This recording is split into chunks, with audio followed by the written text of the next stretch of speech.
হুট করে প্ল্যান করা আর সেই প্ল্যান থেকে হচ্ছে একটু অল্প করে রান্না করা। কোনো রকমে আগে থেকে আমার কোনোই প্ল্যান ছিল না। হ্যালো এভরিওয়ান, আসসালামু আলাইকুম। সবাই কেমন আছেন? আমার নীলাজ ডায়েরি থেকে সবাইকে ওয়েলকাম জানাচ্ছি। সেদিন ছিল ফ্রাইডে, আর ফ্রাইডে উপলক্ষে আমি যেহেতু বাসায় একটু রান্নাবান্না করি, তো চিন্তা করলাম যেহেতু গরু মাংস রান্না করেছি আর আমার বড় আপার অনেক বেশি পছন্দ আমার হাতের গরু মাংস, মানে আমি গরু মাংস রান্না করব আর আপাকে ছেড়ে খাবো, এটা তো হয়ই না।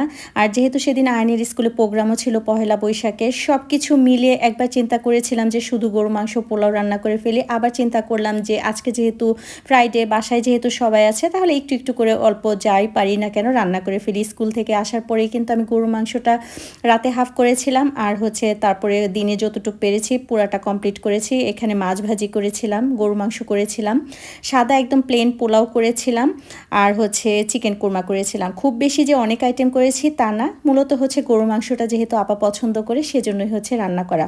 আর একসাথে সবাই মিলে যে কোনো খাবার খেলে কিন্তু ভীষণ ভালো লাগে। আর আপনি যখন বুঝতে পারবেন যে আপনার হাতের রান্না কেউ খেয়ে ভীষণ তৃপ্তি পায় বা তার ভালো লাগে, তখন কিন্তু সেই খাবারটা রান্না করে খাওয়াতেও একটা অন্যরকম ভালো লাগে। যাই হোক, আমার কিন্তু তেমন কোনো প্ল্যান ছিল না, বাসায় আরও দুইজন গেস্ট ছিল, সবাই মিলে কিন্তু বেশ ভালোভাবেই খেয়েছি এবং অনেক মজা করেছি। আরেকটা কথা আপনাদেরকে বলি, কিছুদিন আগে হচ্ছে বড় আপা আমাদের বাসায় অনেক খাবার দিয়েছিল, তো পোস্ট করেছিলাম একটা ভিডিও।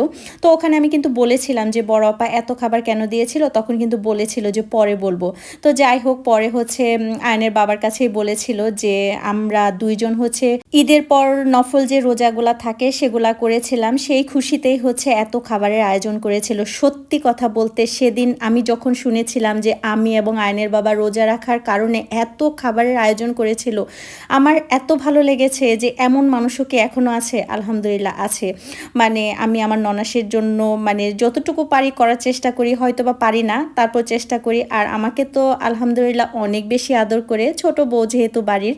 আর সব কিছু মিলিয়ে না আমার অনেক বেশি ভালো লাগে। যে কোনো কিছু আমার মনে হয় কি যে আমরা যদি মিলেমিশে থাকি বা একসাথে খাই, এটার মধ্যে আনন্দটা অন্যরকম। আজকে আমার খাবারগুলো আপনাদের কাছে কেমন লেগেছে অবশ্যই কিন্তু কমেন্ট করে জানাবেন। আর ছোট্ট একটা ভিডিও দিলাম, সবাই ভালো থাকবেন।